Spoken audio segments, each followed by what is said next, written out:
तो हम पढ़ रहे हैं छत्तीसगढ़ का भूगोल। और आप सभी को जैसे कि पता है, हमने भौतिक को पढ़ लिया है और नदी के बारे में पढ़ लिया है, और उसके बाद आता है जलवायु। तो जलवायु कोई ख़ास नहीं है, इसमें वर्षा कहाँ पर कितना होता है, कहाँ पर वैसे कितना होता है ये नहीं पूछा जाता, सर्वाधिक या न्यूनतम के बारे में अधिकांश आता है। तो हमने तो पहले ही पढ़ लिया है इसके बारे में। तापमान के बारे में भी पढ़ लिया है कि सर्वाधिक कहाँ पर होता है, न्यूनतम कहाँ पर होता है। तो उससे ज़्यादा जलवायु से संबंधित सवाल नहीं पूछा जाता, इसलिए इसको और हम डिटेल से बात नहीं करेंगे क्योंकि हम प्री के हिसाब से पढ़ रहे हैं। उसके बाद आता है यहाँ पर मिट्टी। तो मिट्टी के बारे में मैंने पूरा मैप से आपको समझाया कहाँ कहाँ पर कौन सा मिट्टी पाया जाता है।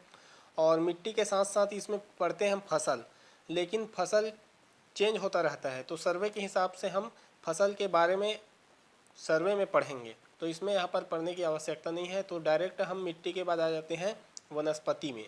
तो वनस्पति को हम यहाँ पर डिटेल से पढ़ेंगे कि कहाँ पर कौन से प्रकार के वन छत्तीसगढ़ में पाया जाता है, और वहाँ पर वनों में वन्य जीव कौन कौन से पाए जाते हैं, कौन सा नदी इन वनों से होकर गुजरती है ना, और अभयारण्य कितने हैं, राष्ट्रीय उद्यान कितने हैं, और भी जो वन है या वनस्पति है या फिर वन्य जीव है, इससे संबंधित जितने भी योजनाएं हैं और जगह है छत्तीसगढ़ के भीतर, उन सब को हम एक एक करके यहाँ पर पढ़ेंगे।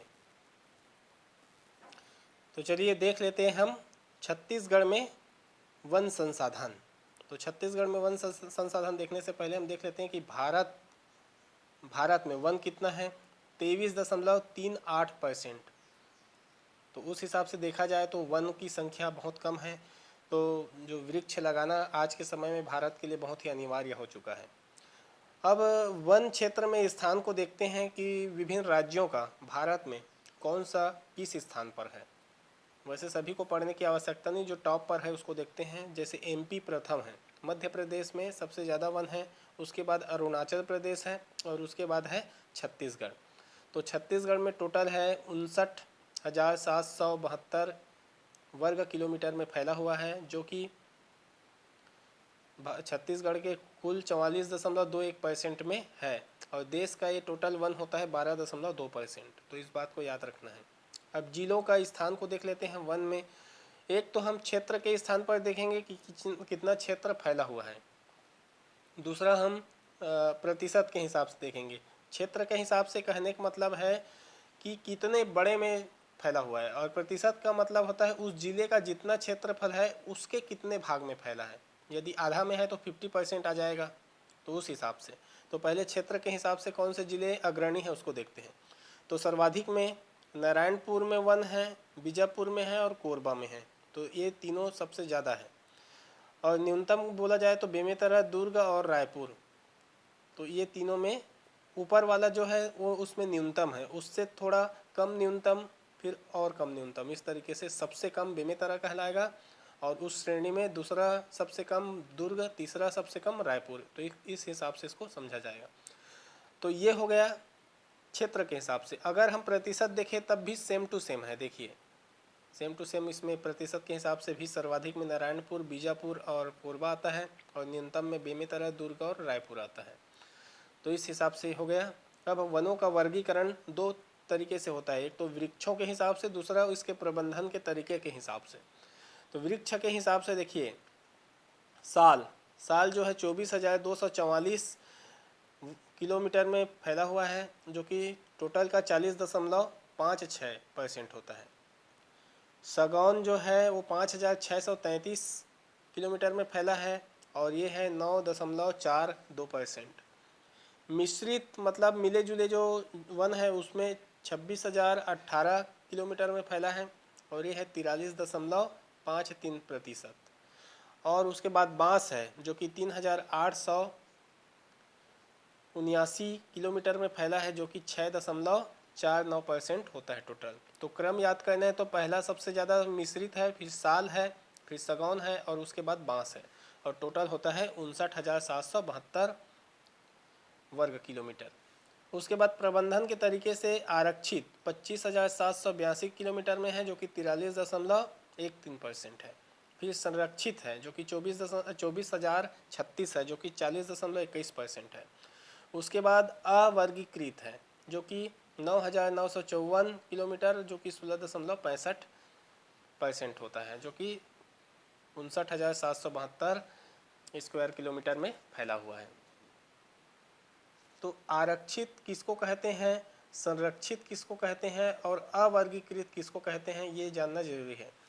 आरक्षित वो है जिसको आरक्षित है वहाँ पर कोई भी आ जा नहीं सकता, वहाँ कोई भी प्रकार के इंटरफेयर नहीं किया जा सकता।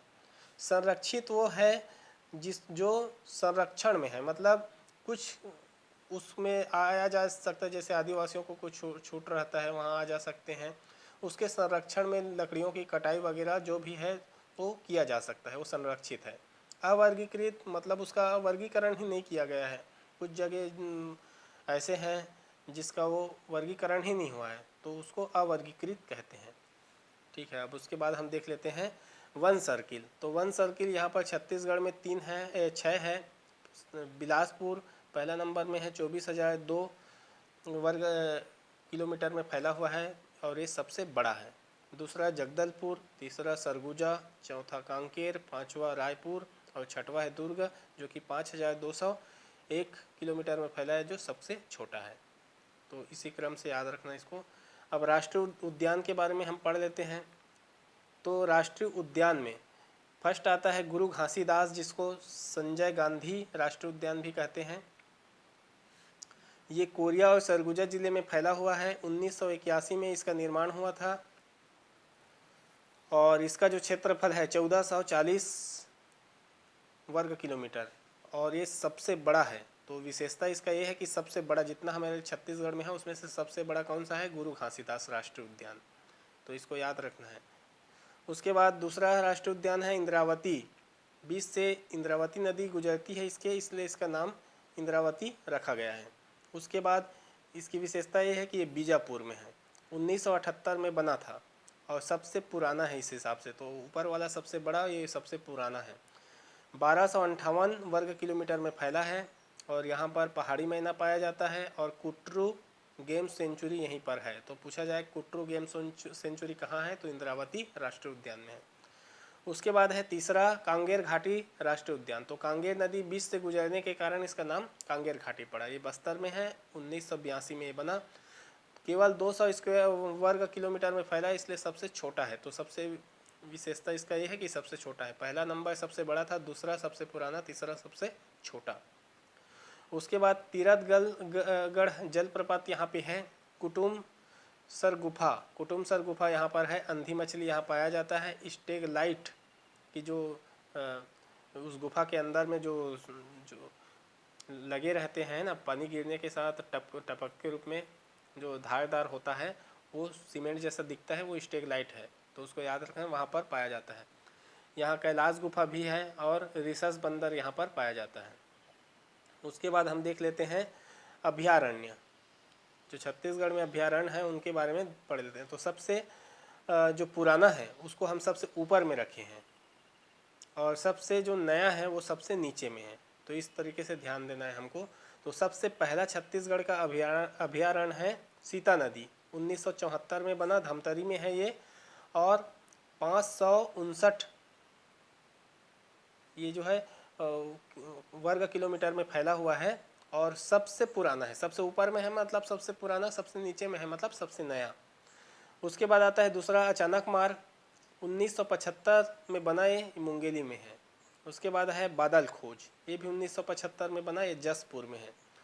104 वर्ग किलोमीटर में फैला है, तो इस हिसाब से सबसे छोटा है। तो एकदम विशेषता है उसी बस को पीछे में बताया गया है। जैसे सबसे पुराना था, ये सबसे छोटा है, सबसे बड़ा भी बताया जाएगा।